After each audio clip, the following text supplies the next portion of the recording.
नमस्कार दोस्तों, मैं हूं राजेश कुमार और आप देख रहे हैं लोकवाणी।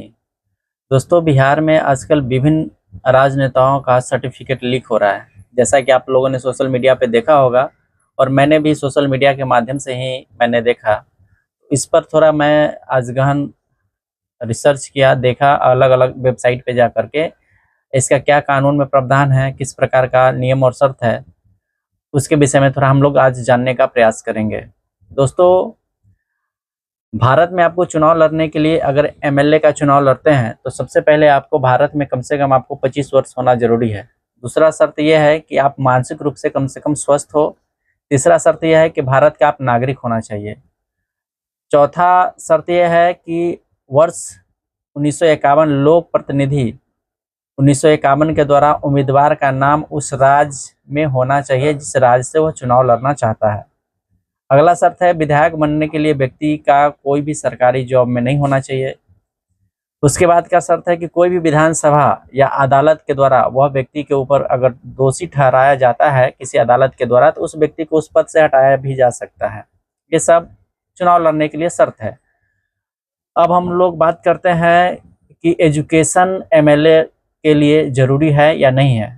तो सबसे पहले मैं आपको बता दूं कि भारत में जब संविधान सभा का निर्माण हुआ तो बहुत सारे गणमान्य व्यक्ति उसमें उपस्थित थे। डॉक्टर भीमराव अम्बेडकर, सरदार पटेल, जवाहरलाल नेहरू, अबुल कलाम आज़ाद, ये सभी लोग उपस्थित थे।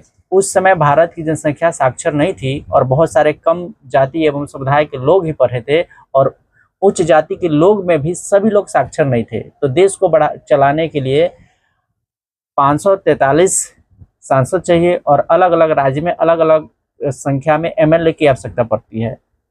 तो उस समय शिक्षा को अनिवार्य नहीं रखा गया क्योंकि बताया गया कि अगर आप किसी गांव में जाते हैं तो गांव में देखिएगा कि जो ज़्यादा शिक्षित व्यक्ति होता है वो ज़्यादा सामाजिक नहीं होता है। क्यों? इसका एक उदाहरण मैं आपको बताना चाहता हूँ। गांव में जो ज़्यादा व्यक्ति पढ़ा लिखा है, सरकारी नौकरी में है, या पुलिस है या अगर रेलवे ग्रुप डी में है, वह व्यक्ति अगर गाँव में भोज हो रहा है तो वह अपने लिए कुर्सी टेबल लगवा करके खाता है। और जो अनपढ़ व्यक्ति होता है, जो गांव में रहता है, निरंतर गांव की में सेवा करता है, समाज में रहता है, वह व्यक्ति नीचे पात में बैठ करके खाता है, पंक्ति में बैठ करके खाता है। वहीं पर उपस्थित दूसरा अशिक्षित व्यक्ति होता है, उसके लिए पत्ता लाता है, पानी चलाता है, पत्ता उठाता है, झाड़ू मारता है। आप देखा कि सामाजिक व्यवस्था को चलाने के लिए भी ज़्यादा शिक्षित होने की जरूरत नहीं है। आपके अंदर सामाजिक व्यवस्था चलाने का गुण होना चाहिए।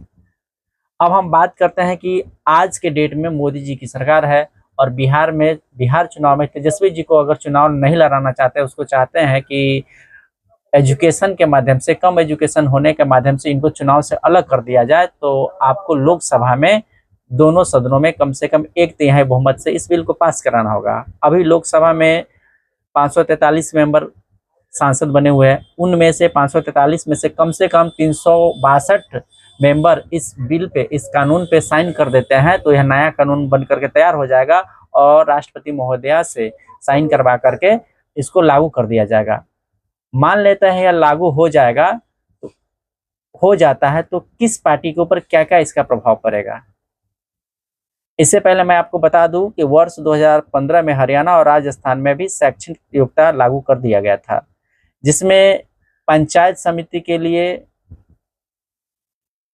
10वीं पास, सरपंच के लिए 8वीं पास और मुखिया के लिए 10वीं पास का शैक्षणिक सर्टिफिकेट होना जरूरी था। अब इसी प्रोसेस को अगर हम कानून में आगे बढ़ाते हैं तो एमएलए के लिए, बिहार में अगर आप एमएलए बनते हैं तो कम से कम आपको 12वीं पास होना चाहिए। ऐसा कानून बन जाए तो तेजस्वी जी, तो तय है कि तेजस्वी जी इस कानून के बनने से बाहर हो जाएंगे क्योंकि वो 9वीं फेल है और 8वीं पास है। तो 8वीं पास व्यक्ति मुखिया तो बन जाएगा लेकिन एमएलए नहीं बन पाएगा। सांसद महोदय के लिए कम से कम शैक्षणिक योग्यता जो है कम से कम स्नातक होना चाहिए। अगर यह स्नातक हो जाता है तो भारत में कितने सांसद अभी जो है अगली बार चुनाव नहीं लड़ पाएंगे। बिहार में चुनाव होने वाला है और बिहार में अगर यह नियम तैयार हो जाता है तो तेजस्वी यादव तो कम से कम चुनाव नहीं लड़ेंगे, वो मुखिया का चुनाव तो लड़ सकते हैं। लेकिन अलग अलग पार्टी में जो लोग हैं जो अपनी शैक्षणिक योग्यता छुपा करके एमएलए बने हुए हैं, उनका क्या होगा? सभी पार्टियों में बहुत सारे एमएलए ऐसे जो 5वीं पास है, 4वीं पास है, 7वीं पास है, 8वीं पास है, 9वीं पास है, फिर उनका क्या होगा? क्या आपको लगता है कि सरकार ऐसी कानून बनाएगी भविष्य में? क्या ऐसा कानून बनना चाहिए भविष्य में? मैं आपको बताना चाहता हूं कि कोई भी सरकार भारत में बनेगी तो इस प्रकार का कानून नहीं लाएगी, क्योंकि यह कानून जैसे ही लाया जाएगा तो यह कानून सभी पार्टियों के ऊपर लागू होगा और बहुत सारे पार्टियों में से बहुत सारे नेता जो है कल से ही एमएलए और सांसद के क्षेत्र से स्वतः बाहर हो जाएंगे। उम्मीद करता हूं कि यह वीडियो आपको अच्छा लगेगा।